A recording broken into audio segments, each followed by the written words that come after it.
আজকের ভেজ বিরিয়ানি বা পনির বিরিয়ানি একদম রেডি। কি দারুণ ধোয়া উঠছে দেখো। আর ওপরে আমি কয়েকটা আলু বোখরা ছড়িয়ে দিয়েছিলাম। তো প্রপার বিরিয়ানির মতন করেই এই বিরিয়ানিটা করেছি, শুধু এটা ভেজ।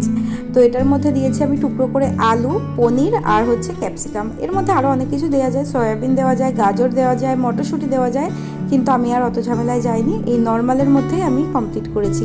আর বিরিয়ানিটা থেকে এত সুন্দর গন্ধ বেরোচ্ছে কি বলবো। তো এখানে আমি একটুখানি বেড়ে নিয়ে তোমাদের দেখাচ্ছি।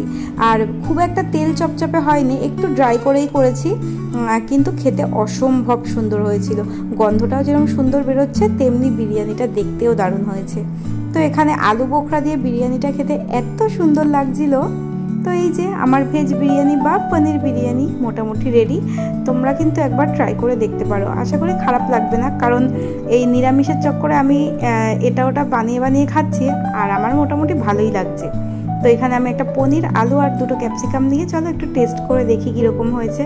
তো তোমাদের যদি ভিডিওটা ভালো লাগে একটা লাইক করে দিও। টাটা।